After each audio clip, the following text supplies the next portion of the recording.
Welcome to PS judiciary. मैं सुनील वर्मा और आज हम बात करेंगे संविधान के 130वें संशोधन विधेयक 2025 पर, जो लोकसभा में 19 अगस्त को पेश किया गया था और 20 अगस्त को लोकसभा में पास भी कर दिया गया। इसी बिल पर हम बात करेंगे कि आखिर इस बिल को लाने की क्या आवश्यकता है और इसके पीछे के उद्देश्य क्या है, कारण क्या है और इसके अंतर्गत संविधान के वो कौन से प्रावधान है जिनमें संशोधन किया जाएगा और वो संशोधन ओरिजिनली उनमें क्या बात लिखी है, क्या प्रावधान किया गया है।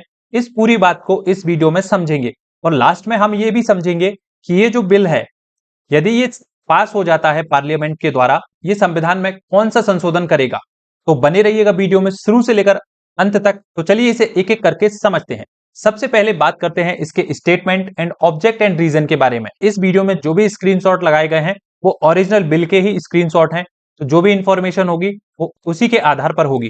तो सबसे पहले इसका रीजन जो बताया है, तो उन्होंने बताया कि देखिए, भारत के जो लोग हैं वो अपने प्रतिनिधियों को चुनते हैं, तो जो उनके प्रतिनिधि होते हैं, रिप्रेजेंटेटिव होते हैं, वो उनकी आशाओं और अपेक्षाओं को का प्रतिनिधित्व करते हैं।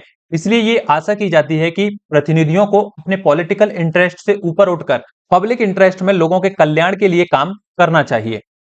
दूसरा है कि भाई जो भी मिनिस्टर्स हैं, ये आशा की जाती है कि वो मिनिस्टर अच्छे चरित्र के और अच्छे आचरण के हों और उनके आचरण और चरित्र पर कोई भी संदेह नहीं होना चाहिए। इसका तीसरा ऑब्जेक्ट है कि यदि किसी मिनिस्टर को सीरियस क्राइम में अरेस्ट किया जाता है और डिटेन किया जाता है कस्टडी में, तो इस प्रकार का एक्ट जो है, ये संविधान की नैतिकता, कॉन्स्टिट्यूशनल मॉरलिटी एंड सुशासन के जो सिद्धांत है उनको कमजोर करता है और ऐसे कार्य जो है लोगों का संविधान में भरोसे को कम करते हैं। फोर्थ रीजन है विधि की कमी। देखिए, संविधान के अंतर्गत ऐसा कोई भी प्रावधान नहीं है जो इस प्रकार के कंडक्ट वाले मिनिस्टर्स को हटाने के संबंध में प्रावधान करता है। तो इन्हीं सब के ध्यान में रखते हुए संविधान संशोधन की आवश्यकता महसूस हुई, जिसमें संविधान के आर्टिकल 75, 164 और 239 ए के प्रावधानों में संशोधन करना जरूरी है। और ये सभी ऑब्जेक्ट को पूरा करने के लिए ये बिल यानी कि 130वां संविधान संशोधन बिल लाया गया है। अब बात करते हैं इसके मेन प्रोविजन पर। तो देखिए, ये बिल है और ये 2025 का 111 नंबर का ये बिल है और इसका नाम है the constitution 130th amendment bill 2025। इसका सेक्शन 1 जो है वो शॉर्ट टाइटल और इसके कमिटमेंट के बारे में बात करता है, यानी इसका संक्षिप्त नाम है संविधान का 130वां संविधान संशोधन अधिनियम 2025। और ये कौन सी डेट से लागू होगा? जो सेंट्रल गवर्नमेंट नोटिफाई करेगी। अब इसके आते हैं मेन प्रोविजन। तो सबसे पहले जो सेक्शन 2 है वो संविधान के अनुच्छेद 75 यानी 75 में संशोधन करता है और जो 75 है वो सेंट्रल गवर्नमेंट के जो मिनिस्टर हैं के अपॉइंटमेंट के बारे में प्रावधान करता है। तो उसके क्लॉज 5 के बाद ही ये प्रोविजन जोड़ा जाएगा 5A। तो ये जो 5A है, अब ये प्रावधान क्या करता है इसे समझते हैं। देखिए, इसमें ये प्रावधान किया गया है कि यदि कोई मिनिस्टर है और वो 5 साल, 5 ईयर या उससे ज्यादा वाले ऑफेंस के एलिगेशन में यदि उसे अरेस्ट किया जाता है और डिटेन करके कस्टडी में भेजा जाता है लगातार 30 दिन के लिए, तो प्रेसिडेंट के द्वारा प्रधानमंत्री की सलाह पर उसे अपने पद से हटा दिया जाएगा 31st डे। यानी गिरफ्तारी बाद लगातार यदि 30 दिन तक अभिरक्षा में कोई मिनिस्टर रह रहा है तो उसे 31वें दिन प्रेसिडेंट प्रधानमंत्री की सलाह से हटा देगा। अब इस प्रोविजन के 3 प्रोवाइजो हैं। पहला प्रोवाइजो ये बात करता है कि यदि मान लो कि प्रधानमंत्री ने इस प्रकार एडवाइस नहीं दी तो कैसे हटाया जाएगा। यदि प्रधानमंत्री सलाह नहीं देता है, उसकी गिरफ्तारी से 31वें दिन ये मान लिया जाएगा कि उसका पद क्या है, office of minister shall be cease, यानी वो स्वतः मान लिया जाएगा कि वो उस पद पर नहीं रहा है। अब इसका सेकंड प्रोवाइजो किस बारे में बात करता है? सेकंड प्रोवाइजो बात करता है प्राइम मिनिस्टर के बारे में। बोल रहा कि चलो भाई साहब, आप बहुत एडवाइस दे लिए, अब आप भी आ जाओ लाइन में। यदि आपने भी सेम ऑफेंस किया है और आपको भी अरेस्ट कर लगातार 30 दिन के लिए अभिरक्षा में रखा है, आपका जैसे ही 31st डे होगा तो उस दिन आपको रिजिग्नेशन देना पड़ेगा। और यदि आप इस प्रकार से रिजाइन नहीं करते हो तो मान लिया जाएगा कि आप प्राइम मिनिस्टर नहीं रहोगे। अब यहाँ सोचने वाली बात है कि किसी प्रधानमंत्री को अरेस्ट किया जाएगा? जरा सोच के कमेंट में बताना। अब इसका थर्ड प्रोवाइजो है, ये बड़ा इंटरेस्टिंग है और ये प्रावधान करता है, जरा पढ़िए इसको, क्या प्रावधान करता है शॉर्ट में समझें तो ये प्रावधान करता है कि प्रेसिडेंट जो है, यदि इस प्रकार से हमने ऊपर किसी को हटाया था पद से, उसको सस्पेंड कर दिया था, तो वो व्यक्ति क्या है, बाद में जैसे ही रिलीज होगा, जैसे ही वो रिलीज होगा, रिलीज के बाद में वो फिर से प्रेसिडेंट के द्वारा मंत्री या प्रधानमंत्री अपॉइंट हो सकता है, अपॉइंट किया जा सकता है। तो फिर हटाने का मतलब ही क्या रहा, इसे आगे हम समझेंगे। अब आता है इसका सेक्शन 3। ये संशोधन करता है आर्टिकल 164। 164 किस बारे में है? ये स्टेट मिनिस्टर के बारे में प्रावधान करता है। स्टेट मिनिस्टर जो हैं उनसे संबंधित है, ये उनके अपॉइंटमेंट से संबंधित है, जो कि गवर्नर के द्वारा किए जाते हैं। अब ये कहता है कि यदि राज्य का कोई मिनिस्टर है, वो सेम काम करता है 5 साल या उससे ज्यादा वाले, लगातार 30 दिनों तक गिरफ्तार करके उसको कस्टडी में रखा गया है, तो वो भी क्या है, पद से हटाया जाएगा। लेकिन यहाँ पे अथॉरिटी चेंज हो जाएंगी, स्टेट के संबंध में बात हो रही है, तो प्रेसिडेंट की जगह कौन आ जाएगा, गवर्नर ये काम करेगा। फिर एडवाइस कौन देगा, यहाँ पे एडवाइस देगा चीफ मिनिस्टर। तो स्टेट का मिनिस्टर चीफ मिनिस्टर की एडवाइस पर गवर्नर के द्वारा यदि 30 दिन तक लगातार अभिरक्षा में रहा है, तो 31वें दिन यानी 31st डे वो रिमूव कर दिया जाएगा, उसे पद से हटा दिया जाएगा। इसमें भी सेम 3 प्रोवाइजो है। पहला प्रोवाइजो वही है, चीफ मिनिस्टर यदि एडवाइस नहीं देगा तो 31st डे मान लिया जाएगा कि वो पद पर नहीं रहा है।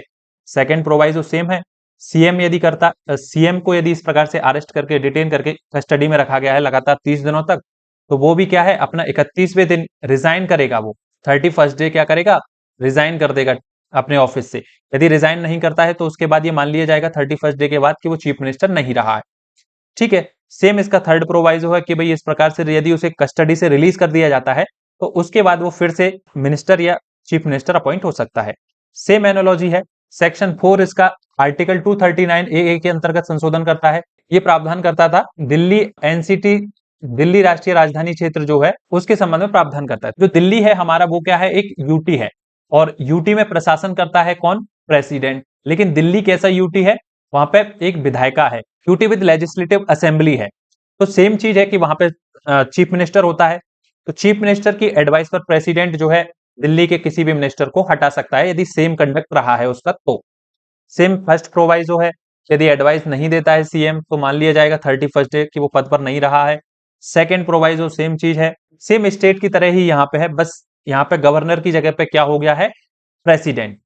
ठीक है, सवाल ये आता है कि ये जो थर्ड प्रोवाइजो है इसको हर प्रोविजन में रखा गया है, चाहे वो स्टेट के संदर्भ में हो, यूटी के संदर्भ में हो या फिर सेंट्रल गवर्नमेंट के संबंध में हो, पर इसकी जरूरत क्या है। अब इसे हम एक एग्जांपल से समझते हैं। देखिए, शराब नीति का जो शराब घोटाला था, दिल्ली के चीफ मिनिस्टर और अन्य मंत्रियों को उसमें अरेस्ट किया गया था ईडी के द्वारा। जब अरविंद केजरीवाल को अरेस्ट किया गया तो उन्हें लगातार 177 दिन तक जेल में रहना पड़ा, और उन्होंने जेल से ही सीएम रहते हुए शासन किया। तो इस पूरे प्रोविजन का, इस पूरे उसका मतलब यही है कि यदि कोई भी व्यक्ति है जेल में रह के शासन नहीं, तो जेल से अब शासन नहीं होगा। तो अब ये चीज समझ आई होगी कि वो प्रोविजन जो जोड़ा गया है, वो प्रोवाइजो वो किस लिए जोड़ा गया है। यानी कि जब भी कोई व्यक्ति उस पद पर रहते हुए काम करता है, यदि वो अभिरक्षा में है, जेल में है, तो उस दौरान वो कुल मिलाकर उस पद से संबंधित कोई भी काम नहीं करे। ऐसा इस प्रावधान का उद्देश्य है। अब वहीं दूसरी ओर इसका एक नेगेटिव इंपैक्ट भी है। क्या नेगेटिव इंपैक्ट है, भाई देखिए, स्टेट गवर्नमेंट जो रहती हैं, स्टेट गवर्नमेंट में इजीली सेंट्रल गवर्नमेंट क्या कर सकती है कि ईडी, सीबीआई किसी के द्वारा भी किसी मिनिस्टर को या चीफ मिनिस्टर को अरेस्ट करा सकती है, उसे लगातार 30 दिन तक कस्टडी में रख सकती है। तो इस स्थिति में राज्य में क्या है, एक राजनीतिक अस्थिरता आने की उम्मीद भी ये बढ़ाता है ये प्रावधान। आपका इस पर क्या सोचना है, नीचे कमेंट्स में जरूर बताना। ठीक है, तो इस प्रकार से ये 130वां संविधान संशोधन विधेयक प्रावधान करता है, और क्यों करता है ये समझा। अब बात करते हैं कि ये जो बिल है, ये जो बिल है आपका, ये 130वां संविधान संशोधन विधेयक है। ठीक है, अब ये 130वां विधेयक है, यदि ये पारित हो जाता है यानी पास कर दिया जाता है, तो ये संविधान में 107वां संशोधन करेगा। थोड़ा अजीब है ना, 130वां विधेयक और संशोधन करेगा 107वां। अब इस कंफ्यूजन को दूर करते हैं। देखिए, इसको जरा ध्यान से समझना। बिल का मतलब होता है विधेयक, हिंदी में जिसे विधेयक कहते हैं। तो बिल जो है लोकसभा में पेश हो चुका है ये वाला, और लोकसभा ने इसको पारित भी कर दिया है, और राज्यसभा यानी काउंसिल ऑफ मिनिस्टर को ये भेजा जा चुका है। यार राइटिंग पे थोड़ा ध्यान मत देना, राइटिंग ये थोड़ा जो पैड रहता है उस पर ऐसी आती है। तो राज्यसभा ने इसको क्या किया है, जेपीसी यानी कि ज्वाइंट पार्लियामेंट्री कमेटी को इसे भेज दिया है। अब ये कमेटी जो है 3 माह में अपनी इस पर रिपोर्ट देगी। 3 माह में क्या करेगी, रिपोर्ट देगी, और जो हमारा सेशन होगा, विंटर सेशन जो होगा, उसमें इसे फिर से पेश किया जाएगा लोकसभा और राज्यसभा में। जब लोकसभा राज्यसभा में इसे पेश किया जाएगा और पारित कर दिया जाएगा, तो ये जाएगा प्रेसिडेंट के अप्रूवल के लिए, प्रेसिडेंट के अप्रूवल के लिए भेजा जाएगा। और जब प्रेसिडेंट इस पर अपनी एसेंट दे देगा, अपनी सहमति दे देगा, तो ये बन जाएगा एक्ट, और एक्ट बन जाएगा तो ये संविधान में संशोधन करेगा 107 बार। ठीक है, यहां पे सोचने वाली बात यह है कि ये बिल था, तो इस प्रकार से क्या है, संविधान में संशोधन करने के लिए अभी तक 130 बिल जो है टोटल पारित किए गए हैं इस बिल को मिलाकर। और उन 130 में से अभी तक यानी इस टाइम तक 106 संशोधन जो हैं किए जा चुके हैं। तो अब मुझे नीचे कमेंट में बताना कि ये जो 106वां संशोधन था, 106th जो अमेंडमेंट था, वो किससे संबंधित था। तो ठीक है, एक बार शॉर्ट में समझ लेते हैं कि क्या मैंने यहाँ पे समझाया आपको। देखिए, संसद में जो है अभी तक 130 विधेयक जो है संविधान को संशोधन करने के लिए पेश किए गए हैं। उन 130 में से लॉ बन पाए 106 संशोधन। तो इस प्रकार से ये 106 संशोधन हुए। अब जब ये बिल यानी जिस बिल को अभी हमने डिस्कस किया है पारित हो जाएगा, तो ये 107वां नंबर का बनेगा। ठीक है, आई होप आपको यहां तक सारी चीजें क्लियर होंगी, और कोई भी आपका डाउट है तो नीचे कमेंट सेक्शन में आप पूछ सकते हैं। और आपको ये जानकारी कैसी लगी वो भी आप नीचे अपनी राय लिखना, और ऐसी ही इंपॉर्टेंट जानकारी के लिए इस चैनल को सब्सक्राइब जरूर कर लेना। तो इसे अपने दोस्तों के साथ में शेयर जरूर करना, और ये हमारे सोशल मीडिया हैंडल्स हैं, आप हमें यहाँ पे फॉलो कर सकते हैं। और मिलते हैं अगले वीडियो में।